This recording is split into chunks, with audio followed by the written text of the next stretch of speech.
नमस्कार, मी संघवी. लोकमतमध्ये आपल्या सगळ्यांचं स्वागत. दिल्लीच्या जंतर मंतरवर सुरू झालेलं आंदोलन आता केवळ दिल्लीपुरतं मर्यादित राहिलं नाही, तर देशभरातील विद्यार्थी, पालक, शिक्षक आणि वेगवेगळ्या सामाजिक संघटना या आंदोलनाच्या समर्थनासाठी रस्त्यावर उतरू लागलेल्या दिसून येत आहेत. गोव्यातही सोमवारी वेगवेगळ्या ठिकाणी विद्यार्थी आणि नागरिकांनी एकत्र येत जंतर मंतरवरच्या आंदोलनाला पाठिंबा दर्शवलाय. तसंच केंद्रीय शिक्षण मंत्री धर्मेंद्र प्रधान यांच्या राजीनाम्याची मागणी सुद्धा केली आहे. मात्र हा प्रश्न केवळ एका मंत्र्याच्या राजीनाम्याचा नाही, तर देशातील शिक्षण व्यवस्था, परीक्षा पद्धती आणि विद्यार्थ्यांच्या भविष्याविषयी निर्माण झालेल्या विश्वासाच्या संकटाचा आहे. गेल्या काही आठवड्यांपासून दिल्लीतल्या जंतर मंतरवर सुरू असलेल्या आंदोलनानं आता राष्ट्रीय स्वरूप धारण केलंय.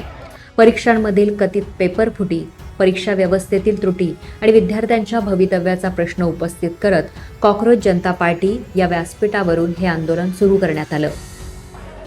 त्यानंतर पर्यावरणवादी आणि शिक्षणविषयक प्रश्नांवर सातत्यानं भूमिका घेणारे सोनम वांगचुकही या आंदोलनात सहभागी झाले आणि त्यांनी उपोषण सुरू केलं.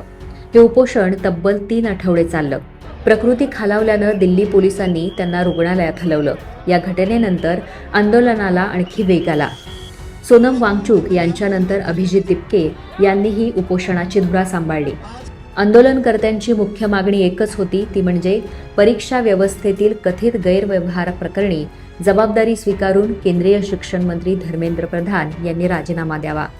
सोमवारी हजारो विद्यार्थी आणि तरुणांनी जंतर मंतरवरून संसदेकडे मोर्चा काढण्याचा प्रयत्न केला.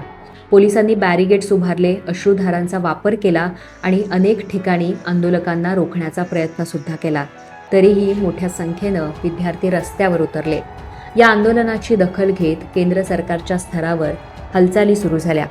केंद्रीय गृहमंत्री अमित शहा यांनी शिक्षण मंत्री धर्मेंद्र प्रधान यांच्यासोबत बैठक घेतली, तर भाजप अध्यक्ष JP नड्डा यांनी आंदोलनाच्या प्रतिनिधींशी चर्चा केली.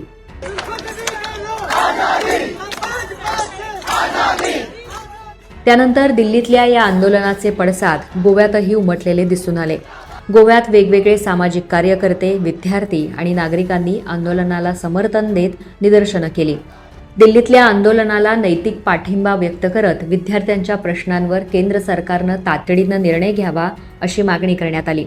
शिक्षण व्यवस्थेतील पारदर्शकता, परीक्षांची विश्वासार्हता आणि विद्यार्थ्यांचा आत्मविश्वास पुन्हा निर्माण करण्याची गरज आंदोलकांनी व्यक्त केली.